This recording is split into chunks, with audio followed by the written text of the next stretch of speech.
Buenos días, profesora Janetti. Mi nombre es Adrián Gómez y le voy a exponer el tema número 3 de los seminarios, titulado Espectroscopía infrarroja o también conocido como espectroscopía vibracional. Empezamos con la descripción del método. La espectroscopía infrarroja se basa en el hecho de que la mayoría de las moléculas absorben la luz en la región infrarroja del espectro electromagnético, convirtiéndola en vibración molecular. Esta absorción es característica de la naturaleza de los enlaces químicos presentes en una muestra. Con un espectrómetro, esta absorción se mide con una función de longitud de onda entre los 4000 y 600 centímetros a la -1. El resultado es un espectro infrarrojo que sirve como una característica, es decir, como una huella digital molecular, que se puede utilizar para identificar muestras orgánicas e inorgánicas. Ahora bien, para poder hacer el método, esto depende mucho de la muestra que se deba analizar. Si es una muestra sólida, se muele o tritura con bromuro de potasio, que es una sustancia transparente al infrarrojo, y se compacta en una pastilla. O bien se corta en rodajas finas y se coloca en una ventana de bromuro de potasio. En el caso de que la muestra sea líquida, se diluye directamente con un disolvente transparente al infrarrojo, como por ejemplo el tetracloruro de carbono.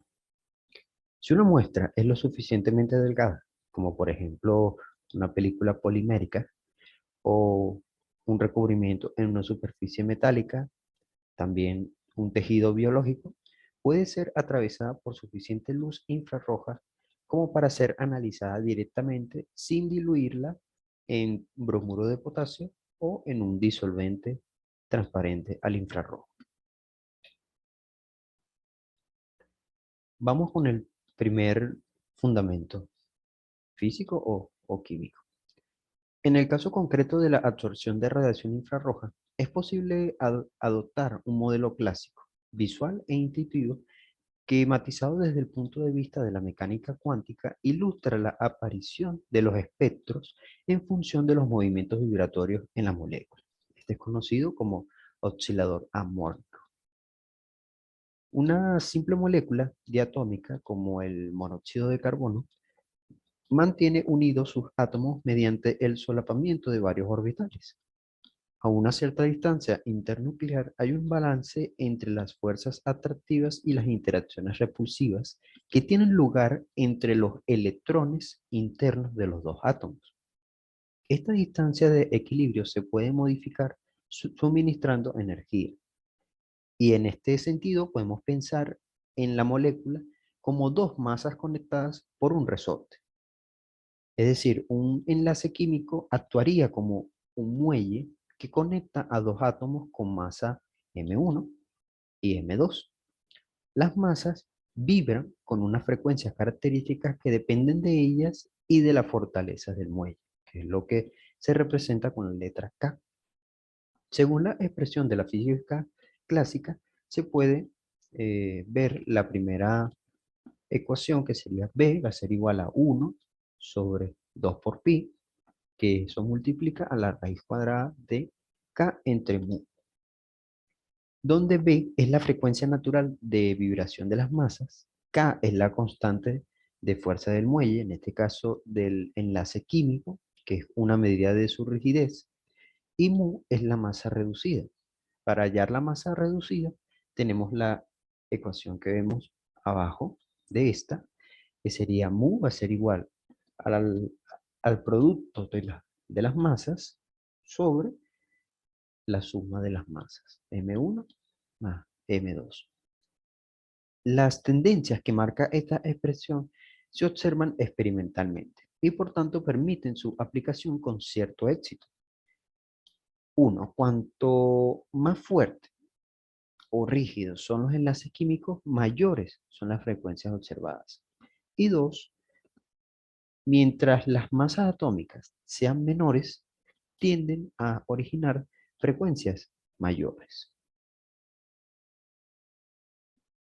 Ahora bien, el segundo fundamento son las vibraciones en moléculas poliatómicas, que son mucho más complejas que en la simple molécula diatómica que solo puede vibrar en un modo.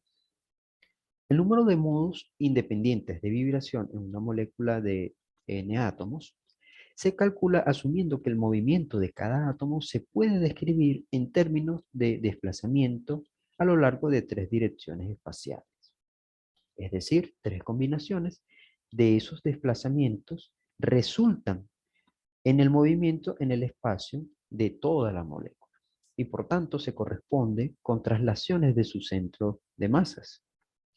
Si la molécula es no lineal, tiene otras tres combinaciones de desplazamientos específicos donde la rotación de toda la molécula alrededor de su centro de masa y que son las conocidas distorsiones de la molécula serían las que nos interesan, que podemos ver en pantalla. Son diversas distorsiones que tiene la molécula, ya sea arriba, a la derecha, abajo, otra a la izquierda y otra arriba y así sucesivamente. Estos modos normales son, por tanto, movimientos particulares del colectivo de átomos que conforman la molécula, independientemente unos de otros y con su frecuencia de vibración característica. En teoría se podría alterar cada enlace de la molécula, por lo que el número por lo que el número máximo de modos vibracionales para un enlace dado vendría dado por el número de enlaces de ese tipo en la molécula. Veamos un ejemplo, el caso del agua, H2O. Tenemos dos enlaces OH que darían lugar a dos modos. Estos dos enlaces no vibran de forma independiente, sino que sus movimientos se acoplan y vibran en fase o en oposición de fase, dando lugar a un modo simétrico, que es el modo B1, y otro asimétrico de las vibraciones, que en este caso sería el modo B3. Con frecuencias parecidas porque ambos modos suponen el estiramiento de los enlaces OH. De forma análoga, solo un ángulo define esta molécula y genera un único modo vibración para la molécula de agua, que en este caso sería el modo B2, que es el doblamiento del ángulo, HOH. Vamos ahora con el tercer y último fundamento, donde no todos los modos normales de una molécula necesariamente aparecen en el espectro como picos de absorción.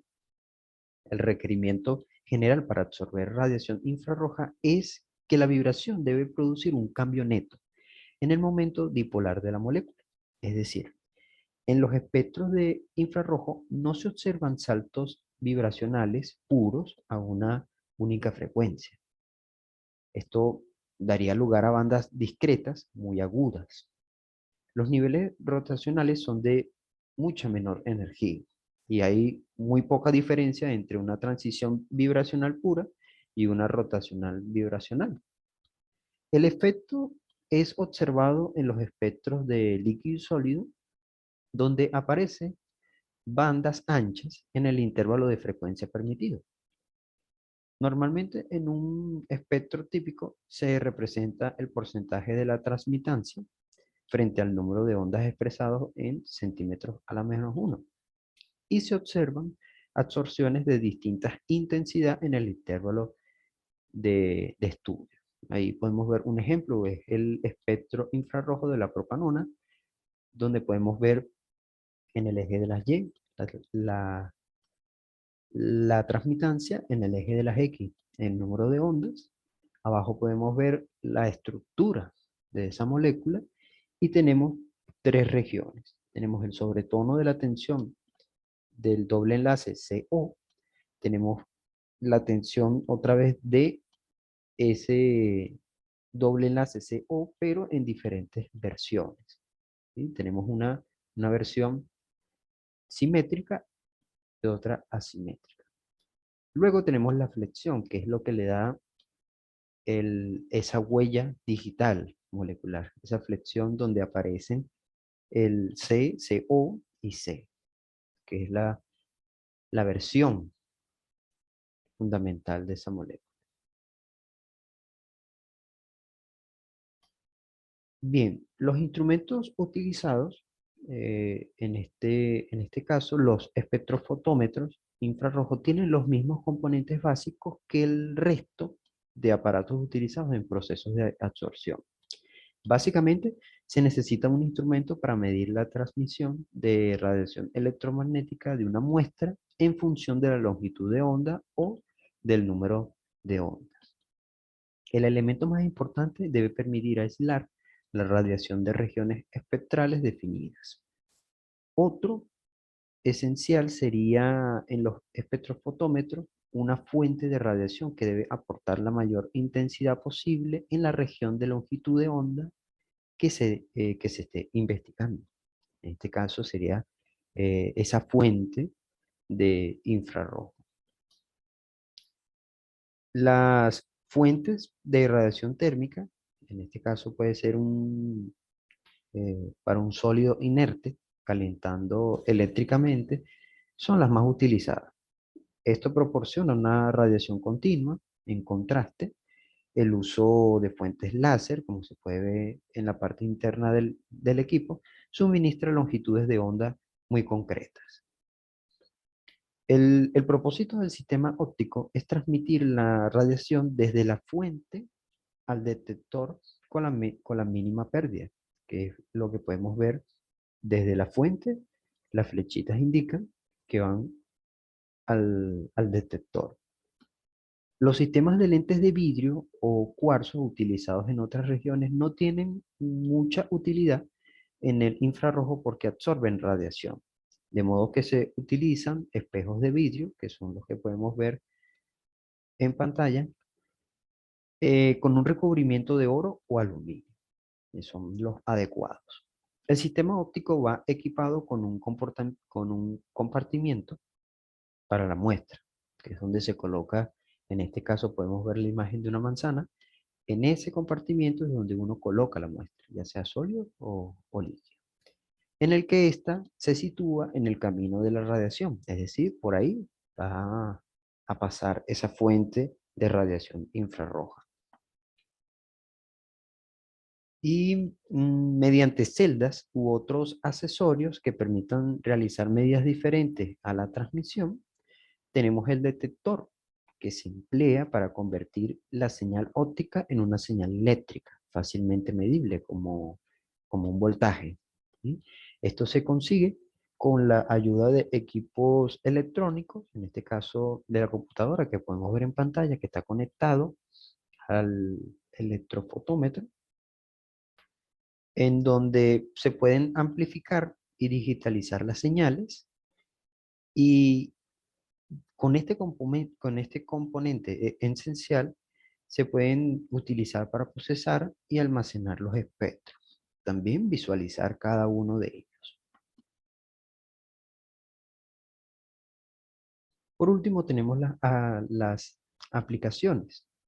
Como se ha expuesto en el apartado de la descripción del modo, la identificación de grupos funcionales específicos, especialmente en moléculas orgánicas, es la aplicación principal de la espectroscopía infrarroja, en tanto que permite la caracterización de sustancias desconocidas y el seguimiento de especies concretas. Sin embargo, también en algunas disciplinas concretas se ha constatado la utilidad de esta técnica. Por ejemplo, en la industria farmacéutica, la espectroscopía infrarroja es un complemento, perdón, ideal a la resonancia magnética nuclear y la espectrometría de masas, y se ha utilizado ampliamente tanto en la evaluación de materiales crudos como en la producción de los compuestos activos y excipientes. En el caso de la industria de alimentos, alimentaria, se han utilizado para obtener información cualitativa y cuantitativa de muestras de alimentos. Estos pueden ser mezclas complejas que contienen agua, proteínas, grasas y carbohidratos como componentes mayoritarios. Un método importante en el empleado sería determinar isómeros trans en grasas y aceite, principalmente para los triglicéridos. En el caso del medio ambiente, específicamente en el control de la contaminación, el control rutinario de los niveles de sustancias tóxicas en el medio ambiente, ya sea aire, agua o suelo, ha impulsado el desarrollo de técnicas para análisis cuantitativo automático. Los instrumentos se suelen dedicar a un solo contaminante, empleando un sistema de filtros para seleccionar la longitud de onda, aunque también existen otros análisis multicomponentes. Esta técnica también se ha empleado con éxito en el estudio de combustibles fósiles, por ejemplo, determinando su contenido de agua y haciendo análisis multicomponente en los estudios de minerales. Aunque en los estudios de minerales hay una dependencia marcada con respecto al tamaño de la partícula, pero en general el infrarrojo se ha utilizado en catálisis para identificar las especies absorbidas en la superficie, el modo que tiene lugar esta unión y es bastante utilizado en los sistemas estudiados para el monóxido de carbono sobre los metales. Esto ha sido toda mi exposición. Muchísimas gracias.